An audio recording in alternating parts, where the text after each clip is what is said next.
2023년 2월 21일 오늘의 말씀 시작하겠습니다. 오늘 나눌 말씀은 미가서 4장 6절에서 8절 말씀입니다.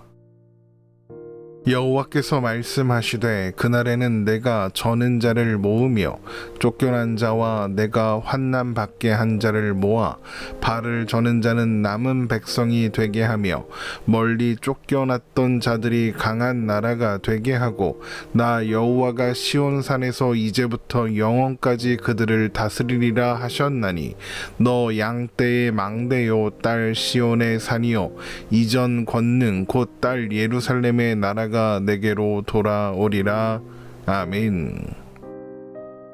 하나님께서 모든 일을 이루시는 끝날에는 여호와의 전에 산이 산들 꼭대기에 서고 그리로 모든 민족이 모여들어 하나님을 아는 지식을 배우며 하나님의 도를 따라 그 길로 행하게 될 것입니다.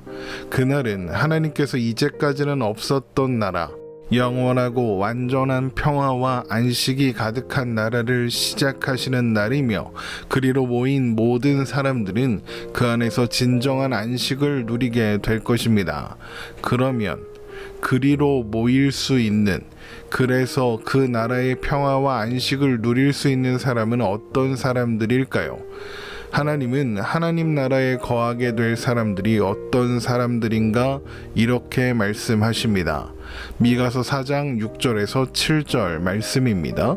여호와께서 말씀하시되 그날에는 내가 저는 자를 모으며 쫓겨난 자와 내가 환난 받게 한 자를 모아 발을 저는 자는 남은 백성이 되게 하며 멀리 쫓겨났던 자들이 강한 나라가 되게 하고 나 여호와가 시온산에서 이제부터 영원까지 그들을 다스리리라 하셨나니 그날에 하나님께서 어떤 사람들을 모으시겠답니까? 저는 자, 쫓겨난 자, 하나님께서 환난 받게 한 자들을 모으신답니다. 그런 사람들을 모아 하나님께서 직접 통치하시는 강한 나라가 되게 하시겠답니다.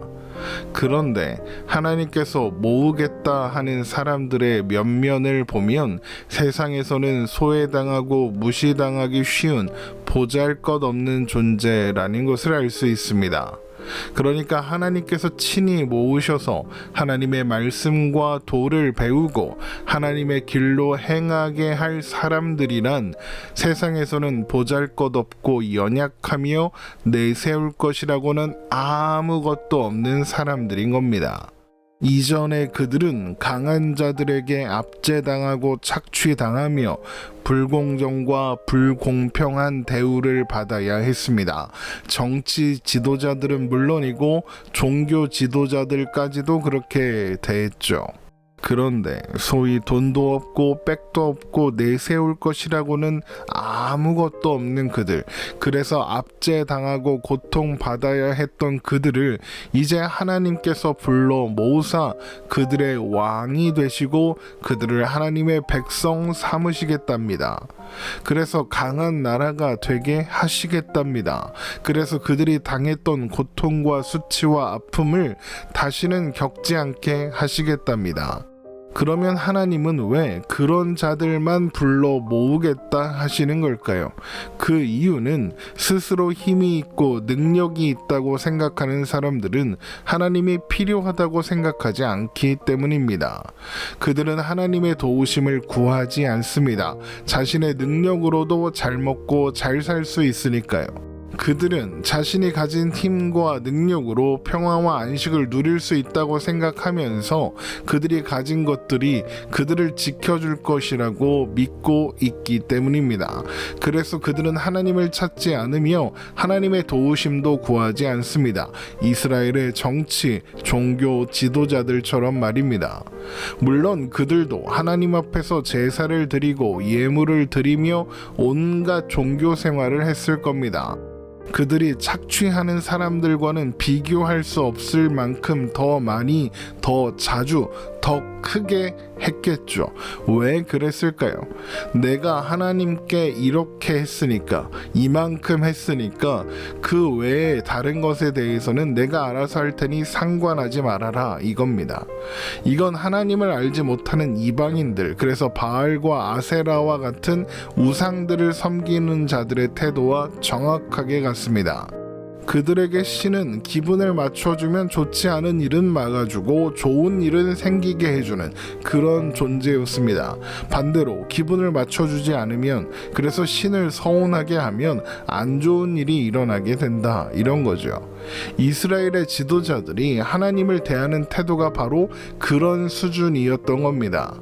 하나님을 우상의 수준으로 끌어내리고 하나님을 잡신의 하나로 취급하고 있는 겁니다. 언제 하나님께서 제사를 요구하셨습니까? 예물을 많이 가져오라고 하나님이 언제 말씀하셨습니까? 하나님께서 제사를 허락하신 것은 죄악된 인간이 스스로의 힘과 자격으로는 하나님을 만날 방법이 없으니까 그들의 죄악을 가리워 주시고 용서하시기 위한 방법이었지, 하나님께 제사가 필요했기 때문이 아닙니다. 하나님이 배가 고파서 소고기 양고기를 가져오라고 하시겠습니까?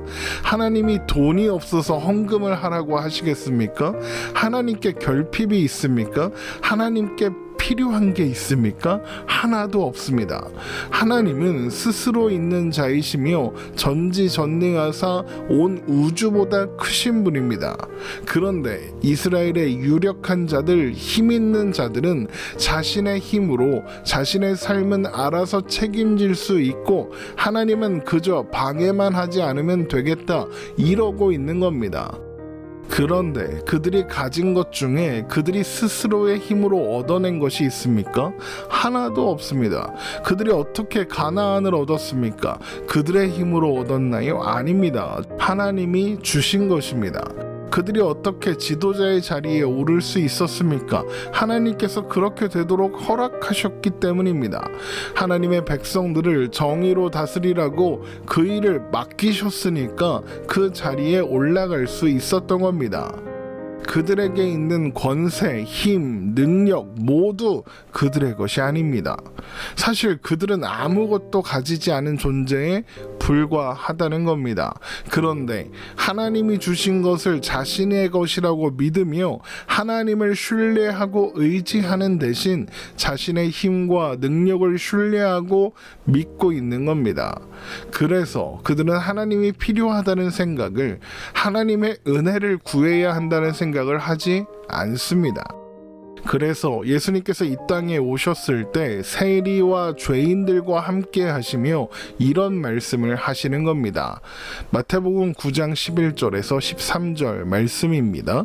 바리새인들이 보고 그의 제자들에게 이르되 어찌하여 너희 선생은 세리와 죄인들과 함께 잡수시느냐? 예수께서 들으시고 이르시되 건강한 자에게는 의사가 쓸데없고 병든 자에게라야 쓸데있느니라. 너희는 가서 내가 국류를 원하고 제사를 원하지 아니하노라 하신 뜻이 무엇인지 배우라. 나는 의인을 부르러 온 것이 아니요 죄인을 부르러 왔노라 하시니라. 이 말씀은 예수님을 비난하는 바리새인들이 건강한 자이고 의인이다 라는 의미가 아닙니다. 모든 인간은 병든 자이고 죄인이니까요. 그러나 바리새인들은 스스로 자격 있는 자, 건강한 자, 의인이라고 생각하기 때문에 자신들이 병든 자, 죄인이라는 자각을 하지 못합니다. 그러나 세리와 죄인들은 자신들이 얼마나 자격 없는 존재이며 그래서 국류를 구하고 은혜를 구하는 것 외에 다른 방법이 없다는 것을 압니다. 그런데 하나님은 바로 그런 사람들을 불러 모으시겠다 하는 겁니다. 그래서 그들을 구원하시고 하나님의 백성으로 삼으시겠다 하시는 것입니다. 미가서 4장 6절에서 7절 말씀을 다시 한번 읽어보겠습니다. 여호와께서 말씀하시되 그날에는 내가 저는 자를 모으며 쫓겨난 자와 내가 환난받게 한 자를 모아 발을 저는 자는 남은 백성이 되게 하며 멀리 쫓겨났던 자들이 강한 나라가 되게 하고 나 여호와가 시온산에서 이제부터 영원까지 그들을 다스리리라 하셨나니. 바로 그 나라, 하나님께서 그들을 불러 모아 세울 그 나라가 새로운 시온이며 새 예루살렘인 것입니다. 미가서 4장 8절입니다. 너 양떼의 망대요 딸 시온의 산이요 이전 권능 곧 딸 예루살렘의 나라가 내게로 돌아오리라.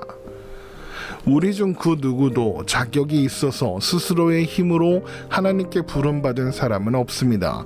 우리가 하나님께 부름받은 것은 오히려 우리에게 자격이 없어서 아무것도 내세울 수 없는 보잘것없는 존재이기 때문입니다. 고린도전서 1장 26절에서 29절 말씀을 보겠습니다. 형제들아 너희를 부르심을 보라. 육체를 따라 지혜로운 자가 많지 아니하며 능한 자가 많지 아니하며 문벌 좋은 자가 많지 아니하도다. 그러나 하나님께서 세상에 미련한 것들을 택하사 지혜 있는 자들을 부끄럽게 하려 하시고 세상에 약한 것들을 택하사 강한 것들을 부끄럽게 하려 하시며 하나님께서 세상에 천한 것들과 멸시받는 것들과 없는 것들을 택하사 있는 것들을 폐하려 하시나니 이는 아무 육체도 하나님 앞에서 자랑하지 못하게 하려 하심이라. 그래서 우리는 아무것도 자랑할 수 없습니다. 내 힘으로 얻어낸 것이 단 하나도 없으니까요. 모두 하나님께서 하나님의 은혜와 자비로 이루신 일이며 우리에게 선물로 주신 것이니까요.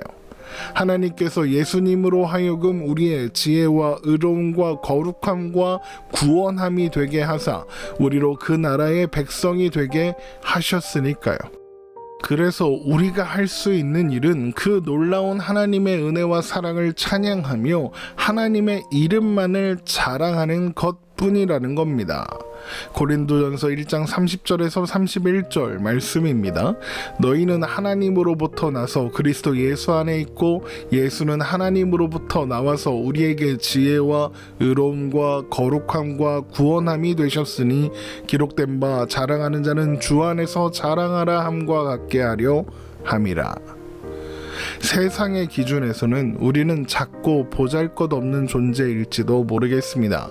그러나 우리는 결코 작지 않습니다. 하나님께서 우리를 가장 귀한 존재로 여기시기 때문입니다. 하나님께서 우리를 부르셨고 이 세상 그 무엇과도 비교할 수 없는 존귀한 나라의 백성으로 삼으셨습니다. 우리는 오늘도 그 나라 백성으로 살아갑니다. 그 나라 백성만이 누릴 수 있는 평안과 자유를 누리며 그 누구도 빼앗을 수 없는 기쁨을 소유하고 용기를 내어 담대하게 살아내는 우리가 되기를 주님의 이름으로 축원합니다.